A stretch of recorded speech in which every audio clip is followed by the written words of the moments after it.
LSM ministry. Praise lord Joyce అక్క. నా పేరు సౌజన్య. నేను కొనిజర్ల తెలంగాణ, ఖమ్మం డిస్ట్రిక్ట్ తెలంగాణ నుంచి జాయిన్ అవుతున్నాను. 2022 సెప్టెంబర్ నుంచి నేను జాయిన్ అవుతున్నాను. వ్యక్తిగతంగా చాలా బలపడ్డాను. ప్రార్థన బలపీఠం కట్టుకోవాలి, విజ్ఞాపన ప్రార్థన చేయటం. మరి మా అమ్మ చీకటి శక్తుల నుంచి, చీకటి ప్రభావం నుంచి విడిపించబడ్డదండి. మాకు తెలియదు. మేము మా అమ్మకి ఏమో అయింది, ఆర్థరైటిస్ అని అదని హాస్పిటల్ తీసుకెళ్లి కాలు ఇరగటం, సర్జరీ చేయించడం, ఇవన్నీ చేయించాం. కానీ తనకి ఎంతకి ఆ ప్రభావం నుంచి బయటపడకపోతే మాకు తెలియలేదు.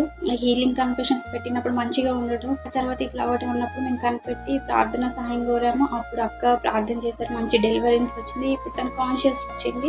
నెమ్మదిగా తను హీల్ అవుతూ ఉన్నది. చాలా సంతోషం అండి.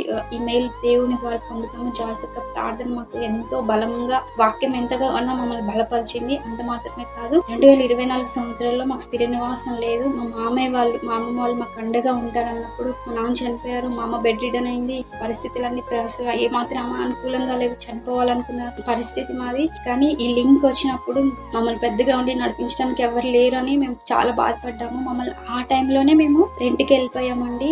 ఆ రెంట్కి వెళ్ళిపోయిన 1 or 2 days లో ఈ లింక్ నా దగ్గరికి వచ్చింది. అది దేవునికి ఎంతో వందనాలు, ఎంతో రుణపడి ఉన్నాము. ఎల్ఎస్ఎంలో జరిగే ప్రార్థన విజ్ఞాపన వల్లే నిజంగా ఆ లింక్ మా దాకా వచ్చింది. ఇప్పుడు ఏం జరిగిందంటే, మమ్మల్ని ఇంట్లో నుంచి వెళ్ళిపోమంటే వెళ్ళిపోయాం కదా. మళ్ళీ అక్కడ నుంచి మాకు అసలు ఊర్లోనే ఉండొద్దు అన్నారు. అయినప్పటికీ మేము అక్కడ దూరంలో ఉన్నాము. చాలా ఇబ్బంది అవుతుంది. ఆ అక్కకి మేము ప్రార్థన సహాయం, మా పరిస్థితి ఇలా ఉంది అక్క అని నేను ప్రేయర్ రిక్వెస్ట్ జనవరిలో పెట్టానండి 2024. ఆ 10 days లోనే మాకు యెషయా 54:17, యెరెమీయా 15:19, 20, 21 వాగ్దానాన్ని బట్టి ప్రార్థన చేయమని చెప్పారు. అక్క ప్రార్థన చేశారు. ఈ యొక్క ప్రార్థనలతో పాటు మా ప్రార్థనలు ఏకమయ్యాయండి. నిజంగా మేము ఇంకే ప్రార్థన చేయలేదు. ఆ వాగ్దానాలనే చదివాము. నిజం చెప్పాలంటే ప్రార్థనల ఫలితమే ఆయన నిజంగా 10 days లోనే పెద్ద మనుషులను తీసుకొని వచ్చి, మేమిద్దరం ఆడపిల్లలము, ఎటు భయం వేస్తుంది, భయంకరమైన పరిస్థితులు. ఆయన వచ్చేసి, ఇదిగో నేను ఇది ఇస్తాను, నా వంతుగా ఇంతే అని. నిజంగా మాకు స్థిర నివాసం లేదు అని మేము భయపడ్డాము.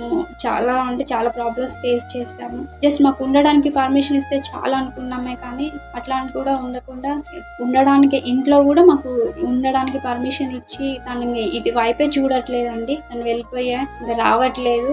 మాకు దేవుడు నిజంగా ఎంత మేలు చేస్తాడో.